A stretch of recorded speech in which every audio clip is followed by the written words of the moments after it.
Hello বন্ধুরা, আবার চলে এসেছি একটা নতুন রেসিপি নিয়ে।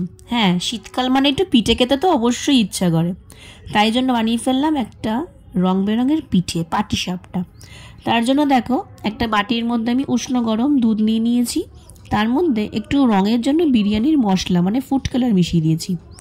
এবার দেখো, এক এক করে ওইটাকে একটুখানি ব্যাটার বানানোর জন্য ওর মধ্যে দিয়ে দিলাম চালের গুঁড়ো দিয়ে এটা দেখো চালের গুঁড়ো, তার মধ্যে দেখো একটু ময়দাও দিয়ে দিলাম, দিয়ে একটা সুন্দর পেস্ট তৈরি করে নেওয়া হবে ব্যাটারের জন্য। দেখো কড়াইটা গরম হয়ে গেছে, গলাটা ভেঙে গেছে, হ্যাঁ এটা ইগনোর করো। কড়াইটা যেই গরম হয়ে গেছে, আমি বাজার থেকে রেডিমেড ক্ষীর কিনে, কারণ হাতে তো অনেক কম সময়, আর ক্ষীরটা কড়াইয়ের মধ্যেই দিয়ে দিলাম। ক্ষীরটাকে এরকম নাড়তে থাকবো, একটু খেজুরের গুড় দিয়ে দিলাম। ক্ষীর কিন্তু আমাদের মোটামুটি রেডি। এই দেখো, একটা থালা নিয়ে নিয়েছি, এর মধ্যে দিয়ে দিলাম হাফ কাপ ময়দা,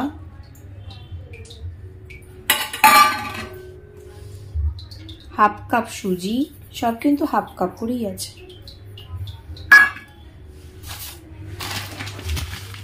1/4 কাপ চালের গুঁড়ো,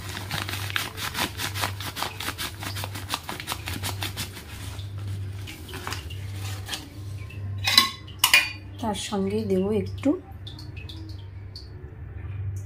ঝোলা গুড়,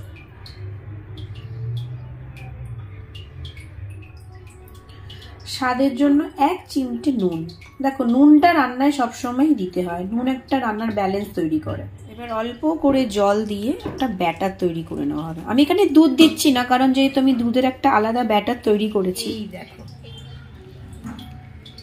একটা নতুন ডিজাইন তৈরি করব, তাই জন্য আমি একটা ব্যাটার, চলো ব্যাটারটা তৈরি করে তোমাদেরকে দেখাচ্ছি।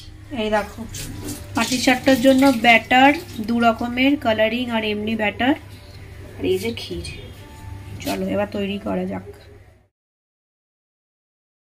এবার দেখো, কড়াই তেল মানে প্যানটার মধ্যে তেলটা যখন গরম হয়ে গেছে, তার মধ্যে দেখো যে কালারটা মিশিয়েছিলাম বোতলের মধ্যে, সেটাকে একটু জাস্ট দিয়ে দিলাম ডিজাইন করার জন্য। তোমরা নানান রকমের ডিজাইন করতে পারো, যে যেরকম ইচ্ছা। আমি যেরকম পারি, জাস্ট এটা আমার ফার্স্ট ট্রাই তো, তাই জন্য আমি একটু এরকমই ডিজাইন করেছিলাম।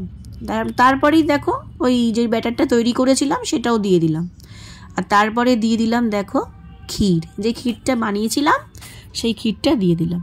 এবার যেরকম করে আস্তে করে মুড়ে দিলেই দেখো একটা ইয়েলো ভাব চলে এসছে। কেন বলো তো? যেহেতু আমি বিরিয়ানির মশলাটা দিয়েছিলাম, তাই জন্য এই ইয়েলো কালারটা চলে এসছে। ব্যাস তৈরি। ভালো লাগলে অবশ্যই কিন্তু সাবস্ক্রাইব করে দিও।